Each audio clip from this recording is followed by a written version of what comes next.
Ginagamit na naman natin ang droga bilang pinagkakasya natin ang problema ng buong bayan na yan ang magiging problema. Yan ay tukhang mentality ni Duterte.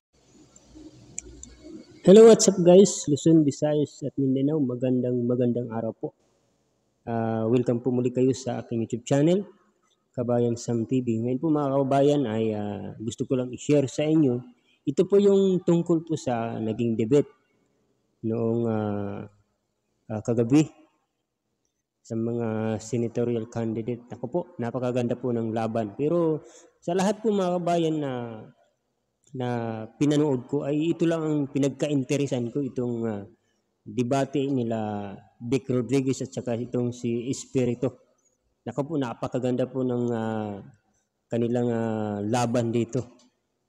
At kayo na po mga kababayan ang huhusga kung sino po ba ang magandang iboto sa kanila. Kasi mga kabayan, kung isipin natin, nakakadismaya na rin itong mga dating mga senador na sila na lang lagi yung palagi nagiging senador. Dapat bigyan din natin ng pagkakataon itong mga bago na sana makarating sila sa posisyon. Maabot nila para magampanan din nila ang kanilang mga pangako. Kasi kung ganun pa rin yung mga magiging senador, parang nakakasawa na rin yung mga ginagawa nila, diba? So bago ang lahat mga kabayan ay bago tayo magsimula, bago natin pakinggan ang kanilang debate ay ito na.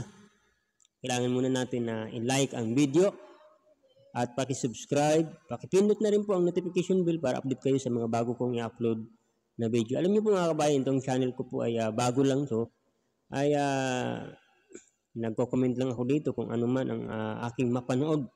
At sana po ay suportahan ninyo kahit mag-like lang kayo, mag-komento para mabasa ko po ang yung mga side tungkol po sa ating mga napapanood. Ito po yung mga balita lamang tungkol sa nagaganap na politika sa bansa natin.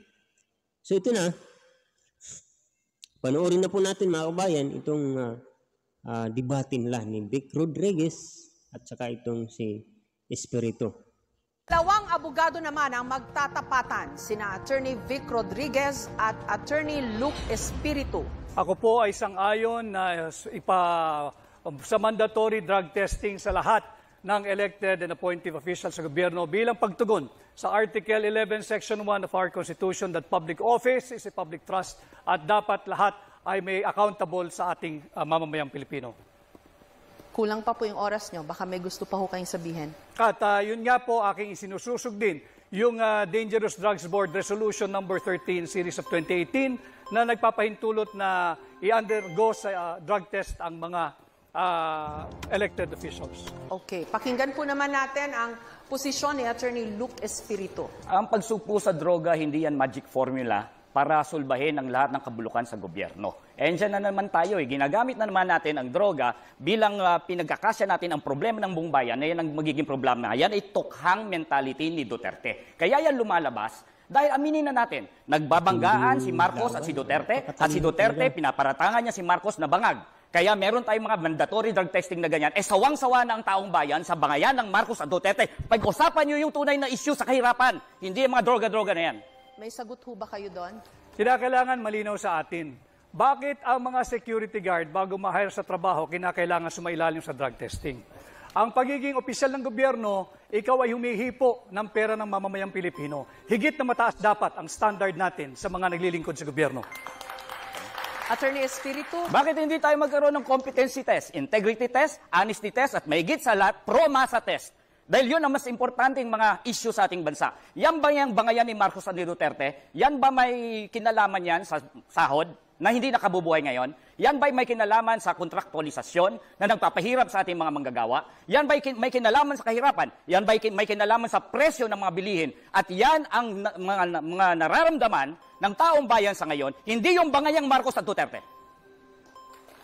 Ang usaping droga ay hindi bangayan ng dalawang nagbabangga ang pamilya sa politika. Ito ay tunay na nangyayari at nagaganap sa ating bansa. Kaya ako ay naninindigan na dapat sumailalim ang lahat ng opisyal ng pamahalaan at simulan natin sa tanggapan ng Pangulo. Nung kayo po ay nasa Malacanang, Attorney Rodriguez, mawalang galang na po, nagpa-drug test po si President BBM nung siya po ay na-put under question dito ho sa isyung ito. And there were people questioning the veracity nung kanyang drug test results. Ano I agree, tugon niyo Ma'am doon? Jessica, no? Subalit, kaunting pagtatama lamang. Yung drug test na ipinakita, that was during the campaign period, sometime November of 2021. Noon namin ipinakita yung negative drug test. Subalit, nagpapatuloy yung issue ng paggamit ng droga ng mga matataas na opisyal ng ating pamahalaan. Para matapos na ang istoryang ito sapagkat ito'y interes ng lahat ng Pilipino. Sumailalim na sa isang open, fair, transparent, and credible hair follicle drug test ang lahat. Yung bang drug test po ni President BBM noon, hindi po hair follicle test yon? Hindi ito hair follicle test. Okay, now you want him to undergo that test. Para matapos na yung usapin kung sino ba talaga ang gumagamit ng droga. Kinakailangan pagbigyan natin, again, ulitin ko, public office is a public trust. Malinaw yan sa ating saligang batas, Article 11, Section 1. At karapatan ng bawat Pilipino, lalo na ng mga kabataan, malaman kung tayo ba'y pinamumunuan ng isang taong may tamang pag-iisip. Gusto niyo po mag-react doon, Attorney Espiritu?